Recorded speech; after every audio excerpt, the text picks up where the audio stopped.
অপমান জিনিসটা কি জানো? অপমান জিনিসটা আসলে পলিথিনের মতো। পলিথিন যেমন মাটির নিচে চাপা পড়লেও পচে না, তেমনি কিছু কিছু অপমান আছে চিরদিনও ভোলা যায় না এবং মুছে ফেলা যায় না। হে এভরিওয়ান, আসসালামু আলাইকুম। কেমন আছো সবাই? আশা করছি আল্লাহর রহমতে সবাই ভালো আছো, সুস্থ আছো।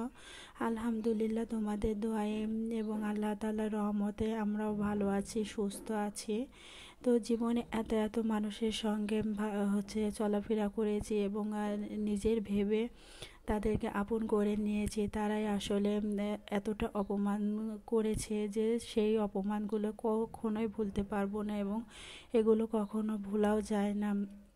আসলে আমি তাদেরকে আপন ভেবেছিলাম, কিন্তু তারা যে আমার সঙ্গে এতটাই খারাপ ব্যবহার করবে, এতটাই অপমান করবে, সেটা আমি কখনোই ভাবিনি।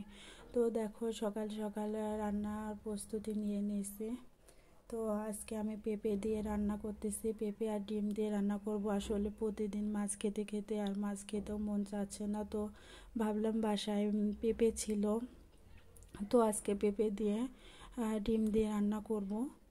তো সেজন্য আমি পেঁপেটা সিদ্ধ করে নিয়েছিলাম এবং দেখো, ডিমটাও আমি ভেজে নিচ্ছি। আসলে মানুষের সঙ্গে আপনি যে মানুষের সঙ্গে মিশবেন, যে মানুষকে আপন ভাববেন, সেই মানুষই কিন্তু আপনাকে পর করে দেবে এবং ভবিষ্যতে সেই মানুষটাই কিন্তু আপনার পথে কাঁটা হয়ে দাঁড়াবে। এটাই কিন্তু দুনিয়ার নিয়ম হয়ে গেছে আর কি এখনকার যুগে। কি আর বলবো বলেন, যুগ এতটাই খারাপ হয়ে গেছে যে আপন বলতে এখন নিজে ছাড়া কেউ নেই। তো দেখো, এখন আমি সকল মশলাপাতি দিয়ে এখন কিন্তু কষিয়ে নিচ্ছি। এখানে আমি আদা বাটা, জিরা বাটা সকল মশলা ইউজ করেছি এবং দেখো আমি মশলাগুলো কষিয়ে সেদ্ধ পেঁপেগুলো দিয়ে দিলাম।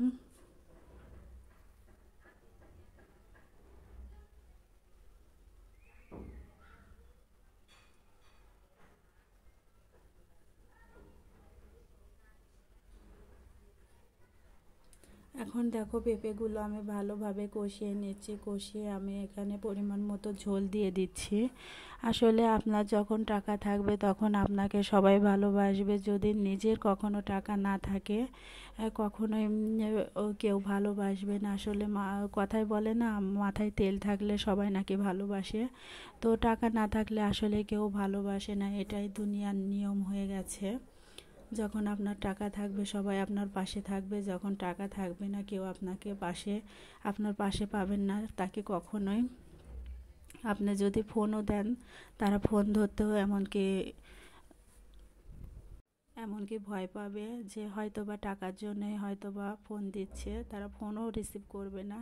এরকম অনেকেরই হয়ে থাকে, আমি নিজেকে দিয়েও দেখছি। তো আসলে অনেক জীবনে অনেক অপমানিত হয়েছি। তো এখন চেষ্টা করতেছি নিজে নিজে থাকার। তো আসলে নিজে নিজে থাকাটাই বেটার এখনকার যুগে। আর নিজে যেভাবে থাকবেন, নিজে যেভাবে চলবেন, সেটা ছাড়া কিছুই করা উচিত না। নিজে ছাড়া কেউ আপন না। তো দেখো, আমার এখানে কিন্তু রান্না হয়ে গেছে ডিম আর পেঁপেটা।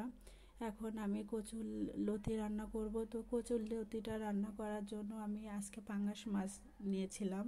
তো পাঙ্গাস মাছের পেটি নিয়েছিলাম, সেই জন্য আমি পেটিগুলো কিন্তু টুকরো টুকরো করে কেটে নিয়েছি। আসলে পাঙ্গাস মাছ দিয়ে কিন্তু কচুর লতি রান্না করলে কিন্তু অনেক মজা লাগে। তো তোমরা অনেকেই তো চিংড়ি দিয়ে খেয়ে থাকো, আসলে এভাবে রান্না করে দেখো, অনেক মজা লাগবে। তো আমি প্রথমে পাঙ্গাস মাছের টুকরাগুলো লেবু দিয়ে চিপে ভালোভাবে ধুয়ে নিয়েছি, নিয়ে আমি এখন এগুলো কষিয়ে নিচ্ছি।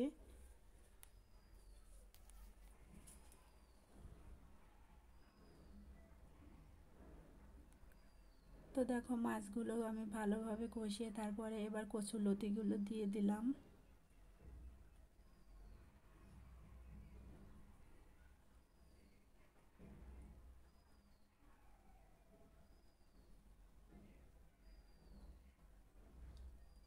দেখো, আমার কচুর লতিটা কিন্তু অনেক সুন্দর কালার আসছে এবং এইভাবে কিন্তু কচুর লতি রান্না করলে কিন্তু অনেক মজা লাগে।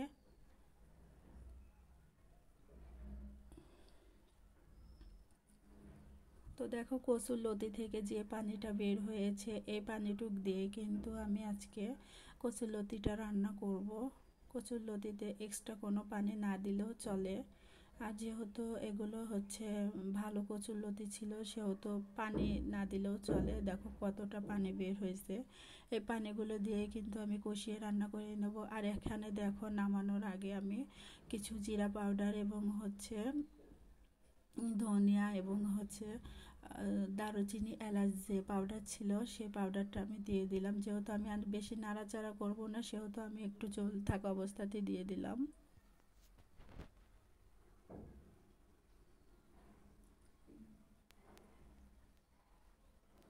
দেখো আমার কচুরলতিটা কিন্তু প্রায় হয়ে আসছে। এখন আমি হচ্ছে বেড়ে নেব। দেখো আমার কচুরলতিটা এখন নামিয়ে নিচ্ছি।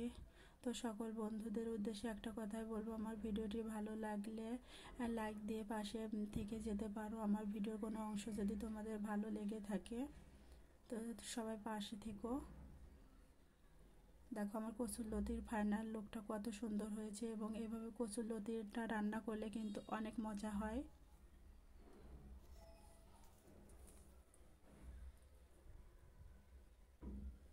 তো সবাই ভালো থাকো, সুস্থ থাকো। আল্লাহ হাফেজ।